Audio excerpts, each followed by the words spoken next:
Hello there, you are all welcome in this beautiful family Aquasis Engineering. So, in today's video, we are going to talk about roadmap of civil engineering aspirants, be it they are fresher or they are planning to pursue civil engineering for their careers. All right.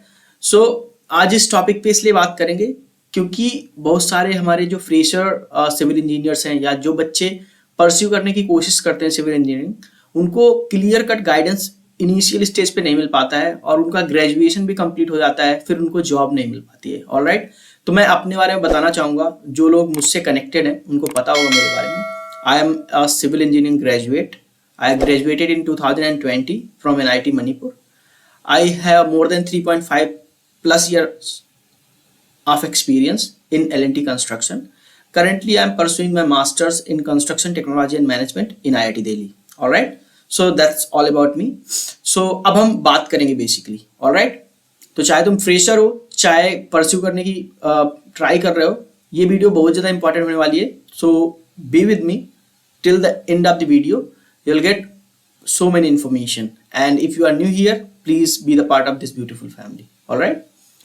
सो अब यहाँ पे बात आती है कि भाई civil engineering है क्या, इसके बारे में तो ऑलरेडी आप जानते ही होंगे। ठीक है, बेसिकली ब्रिजेस कंस्ट्रक्शन या जितने टाइप के कंस्ट्रक्शन आप देख रहे हो, जो भी हाउस से लेके जो बड़े बड़े मेगा कंस्ट्रक्शंस जो भी आप देखते हो, सब सिविल इंजीनियर से करते हैं। हाँ, उसमें डिफरेंट स्ट्रीम्स का इन्वॉल्वमेंट होता है, इलेक्ट्रिकल का होता है, मैकेनिकल का होता है, केवल सिविल इंजीनियर से नहीं करते हैं, बट जनरली कंस्ट्रक्शन के नाम पे सिविल इंजीनियर्स को ही जाना जाता है। ऑलराइट, अब रीजन क्या है आपका सिविल इंजीनियर्स बनने का? ये आपकी ड्रीम जॉब है या आपका मतलब कोई मोटो है कि भाई आपको गवर्नमेंट जॉब लेनी है, IAS वगैरह बनना है, PSUs में अच्छा प्लेसमेंट लेना है, या स्टेट या सेंट्रल में असिस्टेंट इंजीनियर या जूनियर इंजीनियर की जो वैकेंसीज आती है उन पे जॉब करनी है, मेट्रोस इरिगेशंस की जो जॉब आती है वहाँ पे जॉब करना है, या तो मतलब आपने IIT JEE की प्रिपरेशन करी बट आपकी जो रैंक है वो अप टू द मार्क नहीं आ पाई, जिसकी वजह से आपको जस्ट कॉलेज में घुसना था कि भाई मेरे रैंक कुछ भी और मुझे IIT से NIT में आपकी रैंक के अकॉर्डिंग बस मुझे कॉलेज में घुस जाना है, वहाँ पे मैं देख लूँगा फिर क्या करना है। मुझे कंप्यूटर साइंस में जाना है, इलेक्ट्रिकल में जाना है, मैकेनिकल में जाना है, या इलेक्ट्रॉनिक्स एंड कम्युनिकेशन में जाना है, वो सब मैं बाद में देख लूँगा, बट अभी मुझे कॉलेज में घुसना है। तो इन सब चीज़ों के बारे में बात करूँगा और मैं आप लोगों को एक पर्टिकुलर रोड मैप दूंगा कि आप अगर आपको बाय लक अगर IIT JEE में सीट मिल गई है, IIT JEE के थ्रू आपको NIT IIT में सीट मिल गई है, तो आप कैसे मतलब यूज कर सकते हैं अपना टाइम और उससे रिकवर कर सकते हैं, उसे बाउंस बैक कर सकते हैं, उस स्ट्रीम से किसी दूसरी स्ट्रीम को चूज कर सकते हैं। अगर नहीं चूज कर पाते हैं तो कैसे आपका एक अच्छा प्लेसमेंट लग सकता है। बट अगर आपका ड्रीम है कि गवर्नमेंट जॉब लेनी है तो क्या करना है। ऑलराइट, तो मेरे साथ बने रहिए। मैंने एक प्लान तैयार किया है, हैंड रिटन मैंने तैयार किया है, पूरा देखना। ऑलराइट, तो अब बात करते हैं कि मैं आपको पिक करता हूँ थर्ड ऑप्शन कि सपोज करता हूँ कि भाई तुम्हारा due to low rank IIT JEE में तुम्हारा मतलब NIT और IIT तुमको मिल गई, बट मतलब तुम्हें उतना अच्छा रैंक नहीं था, तो तुम्हें जो तुम चाह रहे थे, जैसे कंप्यूटर साइंस हो गई, अभी बूम पे है, अच्छी जॉब्स लग जाती हैं, IT सेक्टर में सैटरडे संडे ऑफ रहता है, तो इसलिए उधर जाना चाह रहे थे, या इलेक्ट्रिकल परस्यू करना चाह रहे थे, मैकेनिकल चाह रहे थे, बट हो नहीं पाया। ऑलराइट, तो देखो बेसिकली होगा क्या, अब करना क्या है। अब तो तुम कॉलेज में आ गए हो, मतलब लकली तुम्हें IIT या NIT मिल गई, अब क्या करना है, इसके आगे क्या। ठीक है, तो क्वेश्चन आता है कि what now, I got into the college, अब व्हाट शुड आई डू। पहला क्वेश्चन आएगा, do I need to study civil engineering, क्या मुझे सिविल इंजीनियरिंग पूरा थ्रू आउट पढ़ना पड़ेगा 4 साल? नहीं भाई, नहीं पढ़ना पड़ेगा, बताता हूँ।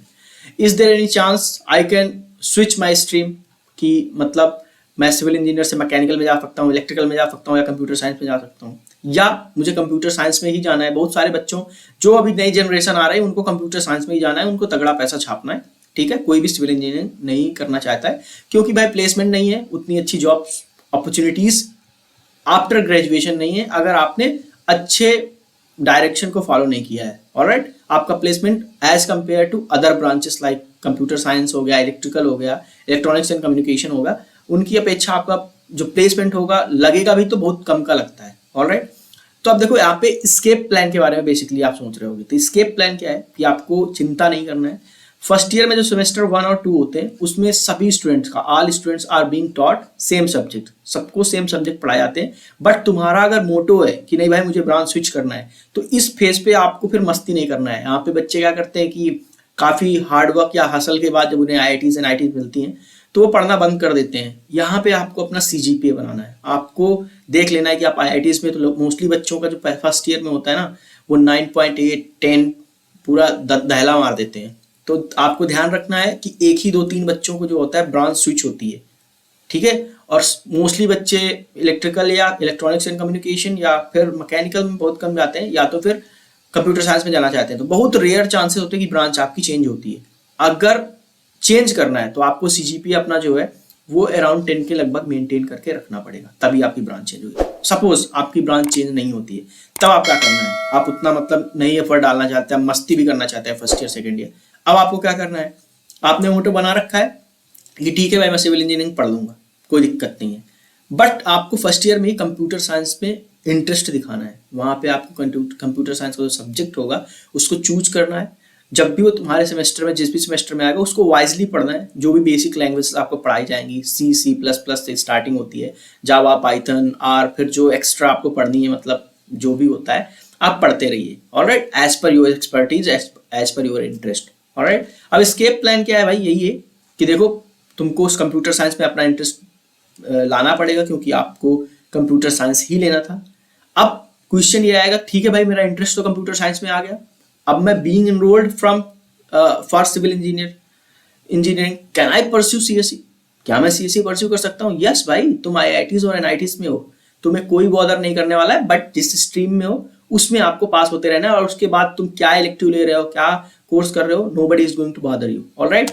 तो अब क्या करना है, आपको कंप्लीट तो कर लेना है कि अपनी डिग्री आपने सिविल में कंप्लीट कर ली with near about CGPA 8 CGPA रखना, क्योंकि क्या होता है जब आप कैंपस प्लेसमेंट में बैठोगे तो जो उन बच्चों से compete करोगे जो कंप्यूटर साइंस वाले हैं, तो कंप्यूटर साइंस की अपेक्षा सिविल इंजीनियरिंग में आपको CGPA गेन करना ईजी हो जाता है, क्योंकि इसमें चीजें होती है ना, उतना मतलब माइंड गेम नहीं होता है। इसमें सीधी सी बात है, कैलकुलेशन करो, फार्मूला लगाओ, रट लो, हो जाता है। बट कंप्यूटर साइंस में मतलब तुम्हें हर पॉइंट पे कोडिंग करना ही है, तुमको कोड लिखने होते हैं यार एग्जाम साल में भी, ठीक है। तो वहां पे आपको यहाँ पे थोड़ा एज मिल जाती है, बट जब आपका एक्चुअल में प्लेसमेंट होता है वहां पे आपका CGPA मैटर करेगा, चाहे आप IITs में हो चाहे NITs में हो, सबका एक ही जगह है, ठीक है। अब आपको क्या करना है भाई, आपने सिविल में कोर्स करा है तो आपके पास कोई सर्टिफिकेट होना चाहिए। तो आपको बड़े बड़े प्लेटफॉर्म्स हैं, कोर्सेरा है और भी जो कोडिंग के बड़े बड़े प्लेटफॉर्म्स हैं आप सर्च आउट कर सकते हैं, उनसे आपको सर्टिफिकेशन लेना है डिफरेंट लैंग्वेजेस में। जैसे कि आप अपने कंप्यूटर साइंस वाले जो बंदे आपके कर रहे हैं ना, उनके पॉइंट तक आपको पहुंचना है, आपको थोड़ा ज़्यादा एफर्ट डालना पड़ेगा, क्योंकि भाई आपने IIT में उतनी मेहनत नहीं करी थी जब प्रिपरेशन कर रहे थे, इसलिए आपको कंप्यूटर साइंस नहीं मिल पाई, ठीक है। उसके अलावा आपके प्रोग्राम इलेक्टिव्स चलते हैं IITs में NITs में, तो आप प्रोग्राम इलेक्टिव जो CSE के होते हैं वो ले सकते हैं, उन पे एनरोल करिए, वहाँ पे सर्टिफिकेशन लीजिए एंड अपनी जो है आपकी जो स्किल्स हैं उस पर काम करना, ऑलराइट। ये मैं आपका एस्केप प्लान बता रहा हूँ अगर आप मतलब गलती से सिविल इंजीनियरिंग में आ गए थे। अब क्या है कि complete your final year project, जो आपका फाइनल ईयर प्रोजेक्ट है भले ही आप सिविल में करो, अपार्ट फ्रॉम सिविल और भी 2-4 प्रोजेक्ट करो जो आर्टिफिशियल इंटेलिजेंस में होने चाहिए, मशीन लर्निंग में होने चाहिए, इंटरनेट ऑफ थिंग्स में होने चाहिए, और अदर जो भी कंप्यूटर साइंस रिलेटेड चीजें हैं, ऑलराइट। अब बेनिफिट क्या होता है IITs और NITs का, देखो आपने जैसे क्वेश्चन आया था ना आपका ये वाला कि being enrolled for civil can I pursue CSE, yes you can. मतलब IITs और NITs आपको प्लेटफॉर्म प्रोवाइड करती हैं कि जहाँ से मतलब जो प्लेसमेंट का होता है ना, यहाँ पे जो CSE की जितनी भी कंपनी आती हैं they allow for civil student to sit for placement, so you are getting the same opportunity that CSE students are getting. The thing is you have to put little more effort so that you can match with the CSE students, all right. So this is one of the escape plan that you can follow, and mostly I have seen all the students are following this escape plan only, all right. And now let's move to the next point. जैसे ही पहला और तुम्हारा दूसरा point था कि it's my dream to pursue civil engineering and I want to become a civil engineer and I want to build so many infrastructure for my country, for my nation, all right. And मुझे government job करनी है, IAS बनना है, ये करना है, वो करना है। तो भाई अभी क्या है कि अब आपको एक चीज देखना है, देखो मैंने यहाँ पे 4 years का पूरा रोड मैप बनाया है। यहाँ पे आप बहुत ज्यादा मतलब क्या है, जब आप हासिल करने के बाद कॉलेज में पहुंचते हैं, मैंने खुद देखा है यार, मतलब बच्चे पढ़ाई वढ़ाई नहीं करते हैं, मस्त मजे करते हैं, सुट्टा मारते हैं, दारू पीते हैं, मतलब टाइम के साथ साथ ये सब करते रहते हैं। अपना जो एम है वो भूल जाते हैं और 4 साल में जब सिविल इंजीनियरिंग कंप्लीट कर लेते हैं उनके पास कोई नॉलेज नहीं होता है।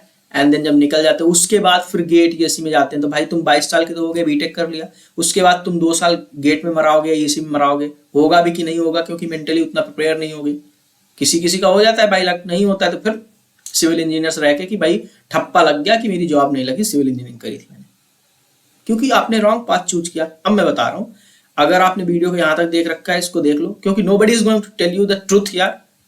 आई have seen the journey, I have lived this journey, so I know right everything. मतलब जो भी बारीकियां हैं मैं पकड़ के बता रहा हूँ आप लोगों को। देखो आपको फर्स्ट ईयर में क्या करना है, सिविल इंजीनियरिंग चूज कर ली थी, गवर्नमेंट जॉब करनी है।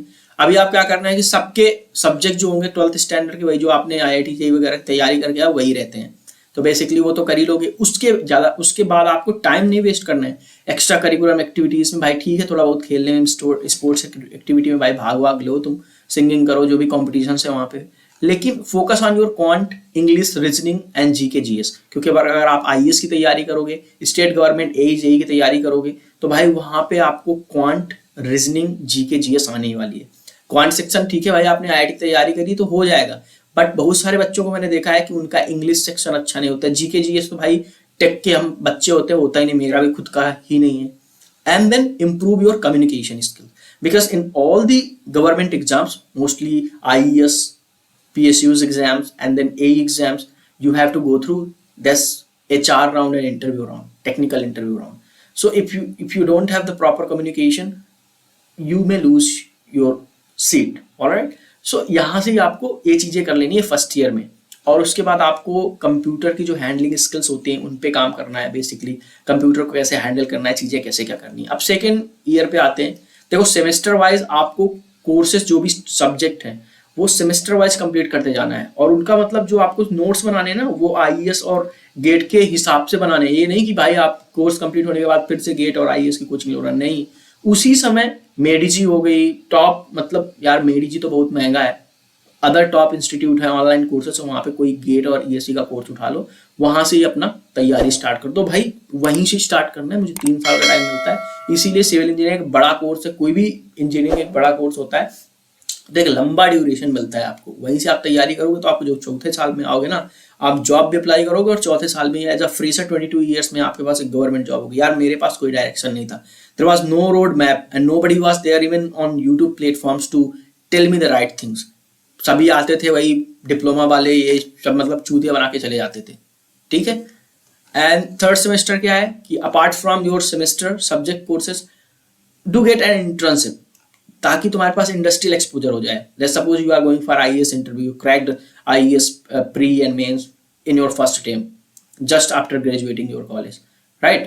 So they might ask you, have you ever done any industrial internship? Then at that time it will ace you. Yes, you have 3 months of industrial knowledge with this organization or with that organization, and focus on your GK and GS, because it is going to be very crucial. It is going to play a crucial role in your IES exams, A exams, or any state government exams. All right, ये तुम्हें third semester में करना है apart from your preparation. All right, and now fourth year में क्या होता है, now you have time यार, you can apply for IAS exam every year, it happens, GATE exam, SSC JEE exams and all the other state exams अगर उस समय उस year में आए हुए हैं। Now you are prepared, fourth year में ही तुम्हारे पास सारा कुछ तैयार है। Now you have to just write the exam, and I am making sure that अगर ये फॉलो किया होगा ना, तुम्हारा मतलब 22 साल की उम्र में तुम्हारे पास गवर्नमेंट जॉब होगी, ठीक है। एंड अगर यहाँ पे थोड़ा लेक कर गए, तुम्हारे पास आईआईटीज में, एनआईटीज में कंपनीज आती हैं, sit for the placement in core companies, and I am making sure that you will grab the placement, and that's it यार। With 4 years you will have a good job and good career. So this is the great roadmap that I have prepared for all the fresher and students those are thinking of doing civil engineering in their future. All right, so I hope ये video आपको पसंद आई होगी, and still if you people have any query just comment below or just join a telegram channel that I have. I'll put the link of that telegram channel in the description box, and share this video yaar to your friends, to your juniors or to your younger brother and sister, so they can get the insight. All right, so All the very best to all of you and see you all on the next video. Bye bye.